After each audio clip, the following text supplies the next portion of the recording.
बिस्मिल्लाहिर्रहमानिर्रहीम। अस्सलाम वालेकुम स्टूडेंट्स। आज के पार्ट में हम इन डिटेल पढ़ेंगे कि concept of human resource management क्या है और ऑर्गेनाइजेशनल बिहेवियर क्या होता है। ओके, अच्छा, concept of human resource management सबसे पहले याद रखिए कि the bottom line of management, human resource जो है ना, ये क्या होता है? ह्यूमन रिसोर्स मैनेजमेंट ये मैनेजमेंट का बॉटम लाइन होता है, उसका बेसिक यूनिट जो है ना वो क्या होता है? क्योंकि हर एक कंपनी का, हर एक ऑर्गेनाइजेशन का जो बेसिक चीज होता है वो उसके लोग होते हैं, उसके एम्प्लॉयमेंट्स होते हैं, उसके ह्यूमन रिसोर्सेज होते हैं। तो ये जो है ना, ये क्या है? Bottom line of human resource, bottom line of management है। और इसका मेन फंक्शन क्या होता है? Getting result. जितने भी ऑर्गेनाइजेशन मैनेजमेंट होता है, तो मैनेजमेंट का मेन फंक्शन ये होता है कि वो अपने गोल्स को अचीव करे, वो ह्यूमन रिसोर्सेज को इस टाइप से यूज करे कि वो मैक्सिमम तरीके से जो है ना क्या करे, रिजल्ट्स को अचीव करे, वो अपने डिजायर्ड गोल को जो है ना वो क्या करे, अचीव करे। तो ये बॉटम लाइन कंसेप्ट होता है किस चीज का? मैनेजमेंट का। ओके, अच्छा, human resource create value by engaging activities that produce the employ behaviours. अब ह्यूमन रिसोर्स क्या करते हैं? ये एक value by engage in activities, ये एक्टिविटी में एंगेज होके एक ऐसी वैल्यू जो है ना, ये वैल्यूएबल एनवायरनमेंट ये प्रोड्यूस करता है that produce the employ behaviour that organisation need to achieve. अब ये जो ह्यूमन रिसोर्सेज है, ह्यूमन रिसोर्स मैनेजमेंट, तो इसका मेन फंक्शन क्या होता है कि ये एक्टिविटीज को एक ऐसी तरीके से जो है ना, एम्प्लॉयमेंट को एक्टिविटीज में एक ऐसी तरीके से एंगेज करते हैं ताकि वो जो ऑर्गेनाइजेशन के गोल्स और ऑब्जेक्टिव्स है उसको क्या करें, अचीव किया जा सके। ओके, तो सिंपल ये कि ह्यूमन रिसोर्स मैनेजमेंट अपने एम्प्लॉयज को एक ऐसी तरीके से उनकी एक्टिविटीज को ऑर्गेनाइज करते हैं, एंगेज करते हैं, ताकि वो मैक्सिमम और एफिशिएंट तरीके से अपने ऑर्गेनाइजेशन के गोल्स को अचीव कर सके। अच्छा, अब जो है ना, looking ahead using evidence based HRM to measure the value of human resource activities in achieving those goals. अब आपने जो है ना, इन्हीं ह्यूमन रिसोर्स एक्टिविटीज को किस तरह जो है ना आप वैल्यूएबल बनाते हो और किस तरह जो है ना उनसे आप गोल्स को अचीव करोगे, तो आपको कैसे पता चलेगा? तो इसके लिए आप evidence based human resource management करोगे। Evidence based human resource management ये होता है कि आप थ्रू डेटा एंड मेट्रिसेस जो है ना, डेटा को आप यूज करके आप ये बताओगे कि इस बंदे ने जो है ना इतना काम किया, इस बंदे ने इतना काम किया है। जैसे कि आप कहते हो कि एम्प्लॉय ट्रेनिंग, हमने एम्प्लॉय को तो ट्रेनिंग दे दिया, ये मैनेजमेंट है। अब इसका रिजल्ट क्या आ गया?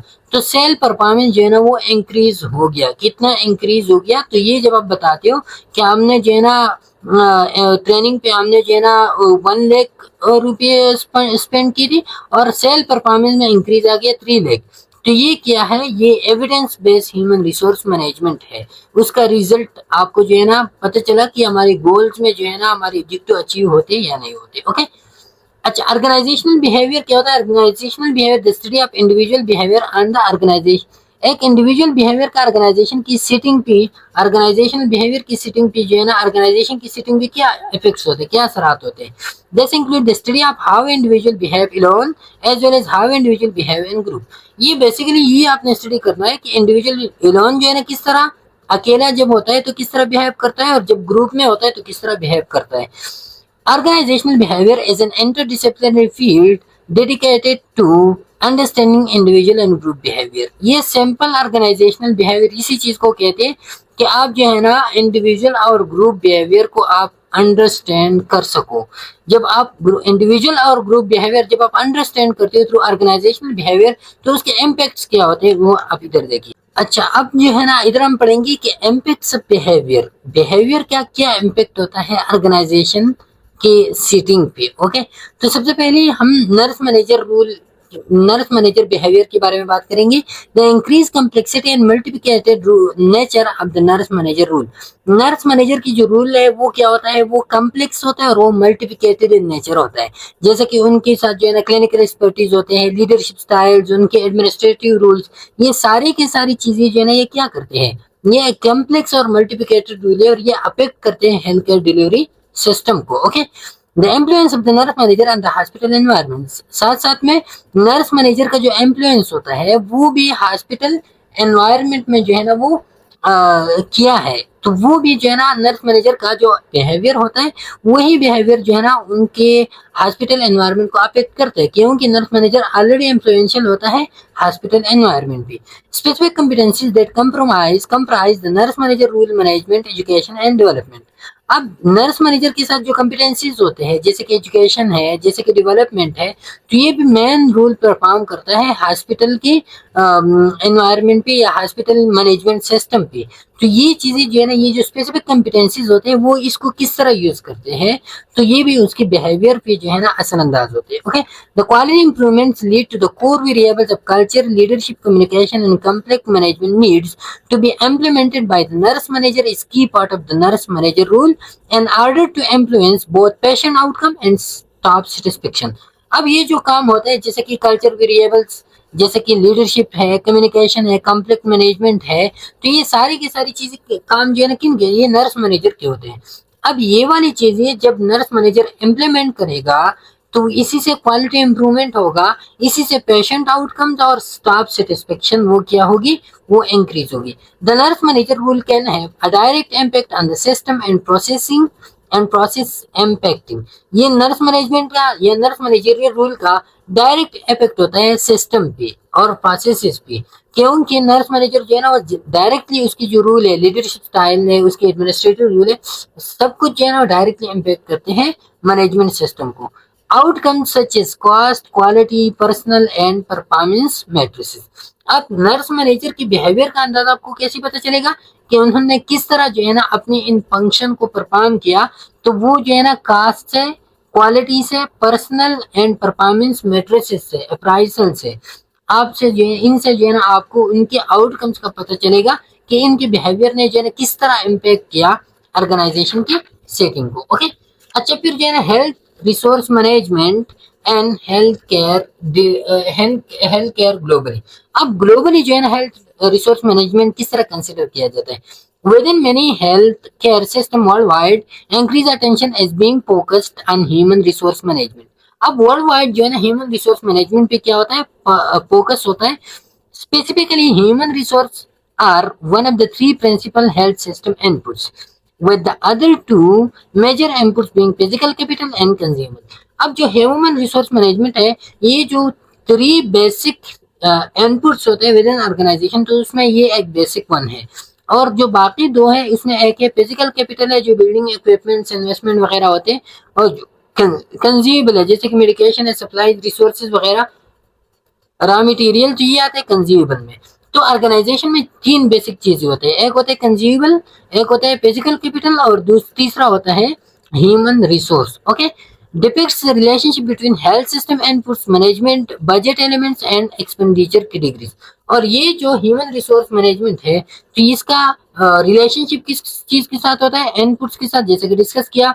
बजट एलिमेंट, कितना फंडिंग रिसोर्सेज है आपके साथ, तो जो रिसोर्सेज है वो, और जिसको हम कैपिटल भी कह सकते हैं। एंड एक्सपेंडिचर कैटेगरीज, जितना जो है ना कंज्यूमेबल्स वगैरह आते हैं आपके एक्सपेंडिचर, तो इनके साथ जो है ना ये रिलेशनशिप को डिपेक्ट करते, जाहिर करते हैं। Human resource when pertaining to health care can be defined as different kinds of clinical, non-clinical staff responsible for public and individual health intervention। और ये हमने पहले से डिस्कस किया कि ह्यूमन रिसोर्स क्या है, ये जो क्लिनिकल स्टाफ होता है या नॉन क्लिनिकल स्टाफ होता है, जो पब्लिक और इंडिविजुअल, जो सारे ग्रुप का और इंडिविजुअल वन बाय वन के को इंटरवेंशन प्रोवाइड करते हैं, तो यही होते हैं ह्यूमन रिसोर्सेज। ओके, अच्छा, as are given the most important of the healthcare system inputs, the performance and the benefits the system can deliver depend largely upon the knowledge, skills and motivation of those individual responsible for delivering health services। अब जो है ना human resource management ये एक health system input है और most important health system input है।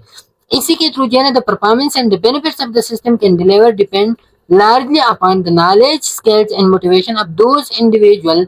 तो अब ये जो है ना मेनली ह्यूमन रिसोर्स के बारे में बात करते हैं कि जो ह्यूमन रिसोर्स मैनेजमेंट या ह्यूमन रिसोर्स है, तो इनका मेन काम क्या होता है कि ये जो है ना ये डिलीवर करे क्या, बेनिफिट्स ऑफ द सिस्टम को ये जो है ना डिलीवर करे through their knowledge, through their skills, through their motivation.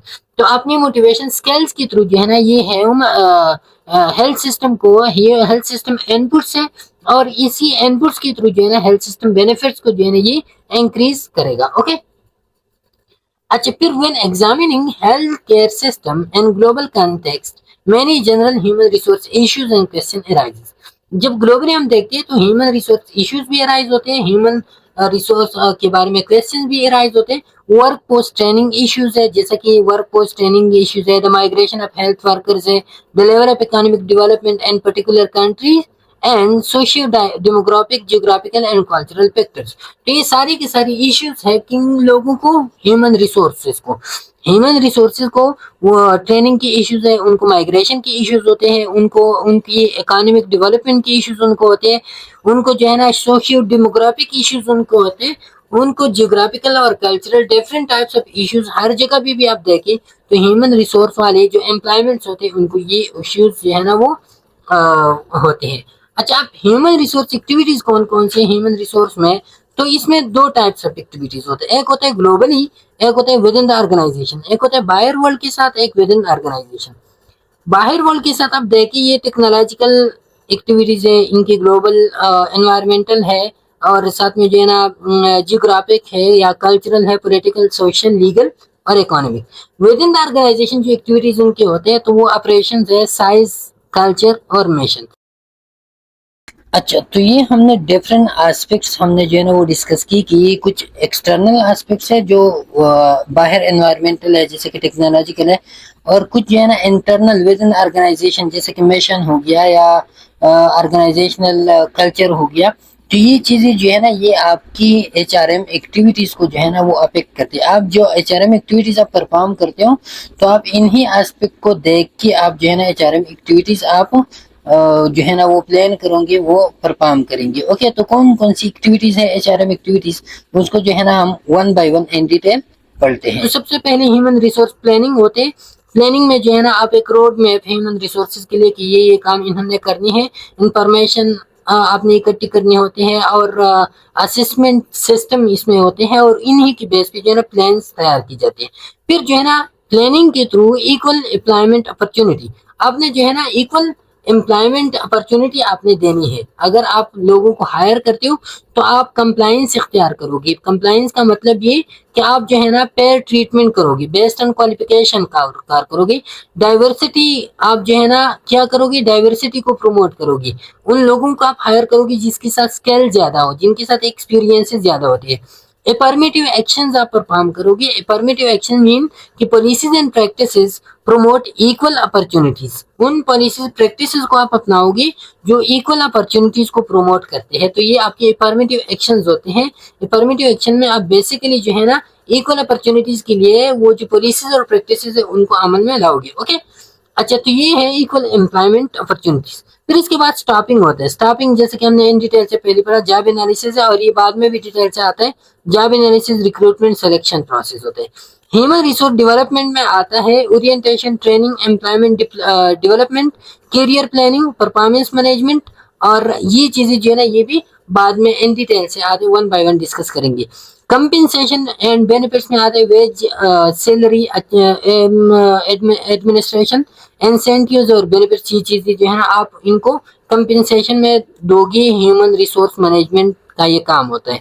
फिर जो है ना हेल्थ की safety and security, health and wellness, safety and security, इन चीजों पे आपने भी जो है ना वो फोकस करना होता है। Employment and labour management relationship, employment labour arrangement में जिसमें आते हैं हेल्थ, ह्यूमन रिसोर्स पॉलिसीज है, एम्प्लॉइज राइट्स है, राइट्स एंड प्राइवेसी है, यूनियंस का ख्याल रखना होता है, जो यूनियन उनके होते हैं, या मैनेजमेंट रिलेशनशिप। ये सारी की सारी चीजें जो है ना ये employment and labour, employer management के जो रिलेशनशिप होते हैं तो उनमें ये चीजें, तो उसमें बेसिकली जो है ना पॉलिसीज मैनेजर क्रिएट करते हैं और वो जो है ना एम्प्लॉइज पे इम्प्लीमेंट करते हैं। जैसे कि एम्प्लॉय राइट एंड प्राइवेसी का ख्याल रखना, उनके यूनियंस का, उनके रिलेशनशिप जो है ना उनके साथ बिल्डअप रखना। तो ये क्या होता है, ये ह्यूमन रिसोर्स एक्टिविटीज होते हैं जिसमें जो है ना विद इन ऑर्गेनाइजेशन भी आता है और आउट ऑफ द ऑर्गेनाइजेशन भी ये एक्टिविटीज जो है ना उसमें शामिल होते हैं। ओके, अच्छा, फिर नेक्स्ट पार्ट में इंशाल्लाह इन डिटेल से हम पढ़ेंगे कि स्टॉपिंग क्या है और स्टॉपिंग जो है ना हम किस तरह परफॉर्म करेंगे। तब तक के लिए इजाजत दीजिए। अल्लाह हाफिज।